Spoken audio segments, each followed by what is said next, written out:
Welcome to week 2 of our class. This is the first of 4 asynchronous weeks that we are going to have this semester. The class has been structured so that while there are readings that are due every week, the assignments are due as much as I possibly could on the asynchronous weeks. So the idea is that the 2.5 hours that we spend together on synchronous weeks are replaced on asynchronous weeks with like a 20-ish minute video with me and then 2 hours for you to work on your assignments. Overall, the goal of these videos on asynchronous weeks is to explain the upcoming assignments and to frame the week's readings, putting them in a bigger context and connecting them back to the assignments and the goals of our course. Every week in the course is built around an essential question that gets back to our key course question about advocating for students and collaborating within the limits of IDEA and school practices. This week's essential question is, what rights do students, parents, and schools have in the special education process?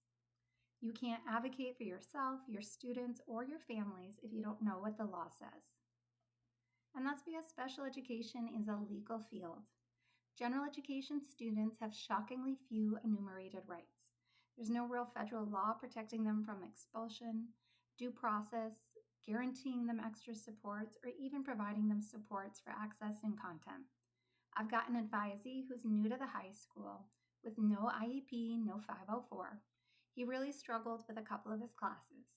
I tried working with the teachers on getting him extra time to make up assignments, study guides, and extra supports that would have made him the difference for him between failing and passing. He failed. The teachers were clear that he didn't get those supports and that I had no legal toolkit to draw on to force their hands. That isn't how things work in special education. I'm so used to being able to call on the law to back my students up that I was lost when it came to helping my advisee. Special education exists because parents fought schools in the courts. The Individuals with Disabilities Education Act came into being after court ruling in favor of parents and students that said that students have a right to education. And since the first version of IDEA came into being in 1975, parents have kept right on fighting.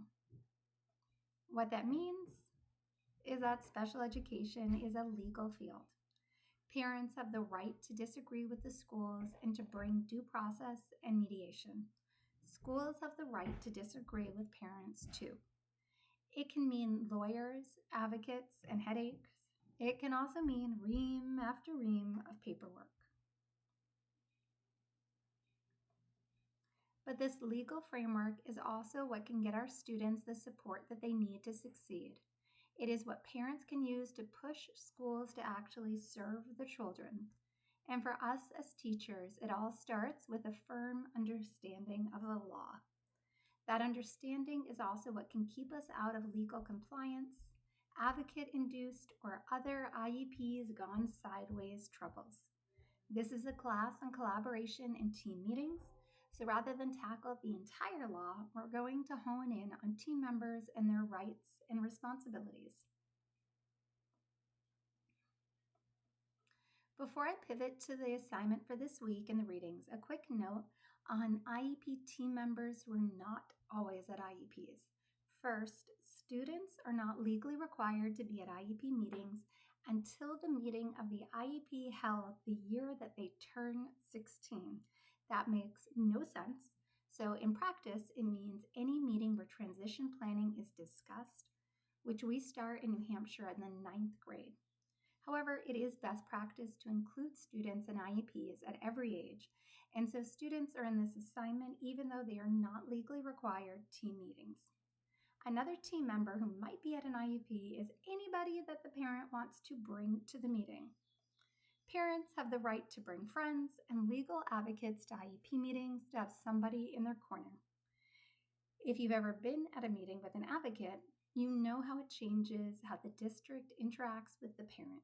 It puts people on their best behavior because they know that somebody in the room who knows the law inside and out is there, and who will catch every single mistake made in the execution of the law.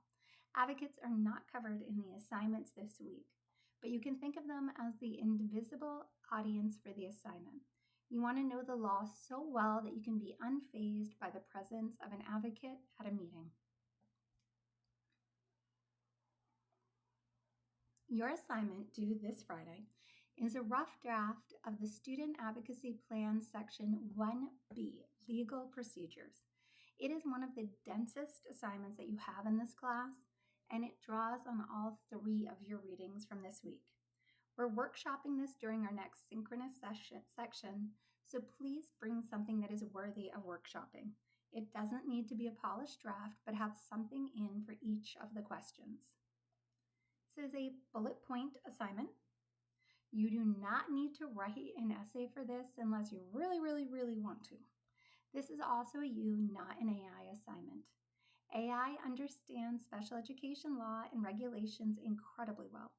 I don't want to hear what AI knows. I want to see proof that you, as a professional, understand the law, the roles and responsibilities at the heart of our profession.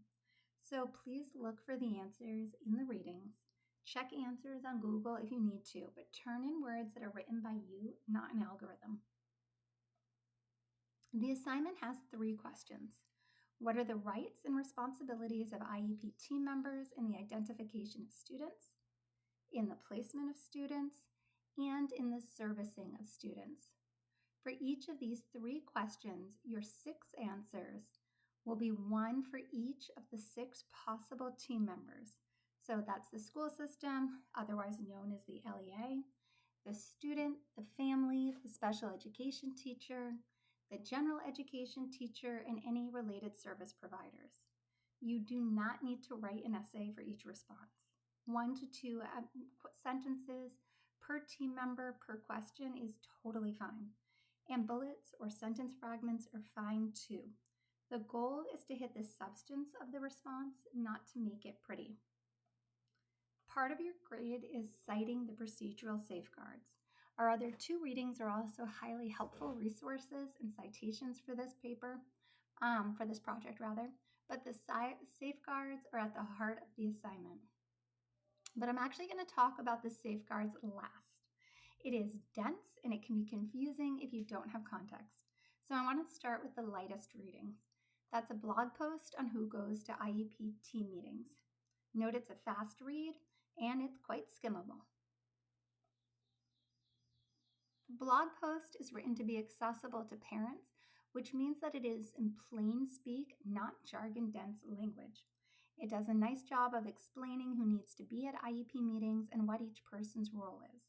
Note that the school system representative referenced at the end of the reading is the LEA in New Hampshire, and in this paper, the schools broadly.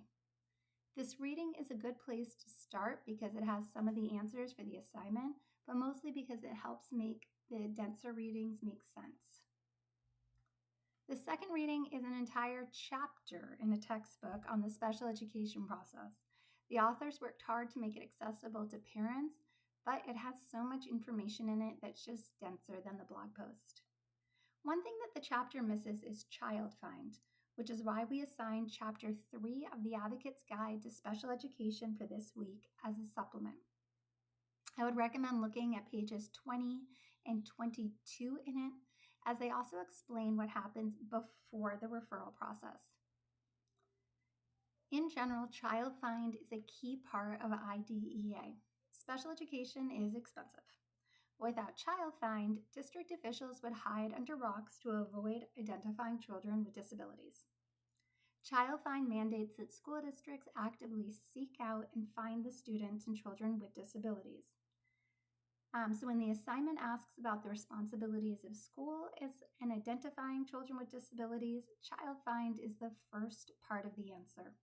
The schools can't pretend not to see kiddos with potential disabilities. Child find is in the procedural safeguards, so too is how referrals are done. As the New Hampshire safeguards make clear, referrals for special education can come from anybody, the parent, the school, or someone else. I once had a doctor's prescription given to me for special education, and we counted it as a referral. But back to the chapter, which does a pretty good job of outlining the roles and rights of team members in identification, placement, and services. The content in the orange boxes in the chapter tends to be particularly useful. The chapter is pretty long and you are busy. If you already know what is in this chapter, go ahead and skim it. But everything in this chapter is something that you as a professional should know inside and out. We are the ones tasked with running most of the meetings that they're talking about. Referral and initial evaluation meetings do vary a bit site to site. But anyhow, it means that we need to understand what is actually supposed to happen and what the law says. Your assignment, however, primarily draws on the procedural safeguards. That is the crazy long book that we give to parents at every IEP meeting in New Hampshire. A book that few parents, and to be honest, probably fewer teachers have ever read, except for you lucky people in this class. You get to read it this week. So exciting! But honestly, it's more than a little terrifying to think that most of us don't know what's in the book of rights that we send home with parents. How are we writing legally compliant IEPs and running compliant meetings if we don't even know what's in the rights book? So Procedural Safeguards has a table of contents that's helpful for this assignment. It's also a searchable PDF. You can search for terms like child find or referral. That's helpful for the assignment. The WPNs that we send home, the weird forms on consent for emails, and our legal obligation to offer translation of meetings and IEPs are all outlined here. Most of the document, however, is about parents' rights when they are upset with something that the district has done or offered to them. Hopefully, you will never experience due process or mediation. Districts work really hard to make sure that parents are never so mad that they will seek out these options, but they do happen. And most of the safeguards is devoted to what happens when things go wrong. Note that the last section of the safeguards is all about discipline. That's where manifest determination comes in, as well as the other safeguards and protections for students around discipline. But back to your assignment. So identification of students covers the referral and evaluation process, both of which are in the safeguards and the chapter. All of part 1 of the chapter, in fact. Placement is where services will happen, whether that's general education or special education or a mixture, aka what the school offers is LRE. The placement meeting is an orange box in the chapter in part 3. Placement is scattered throughout the safeguards, although they don't make related services or the school's role that clear. It's okay to put in some I don't knows if you can't find information or to use other resources to help answer this question. Just disclose them and cite them, please. The third question is asking about consent to services and then delivery of services.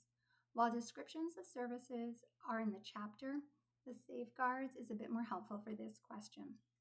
And please remember that you are turning in a draft. Mistakes and questions on it are okay.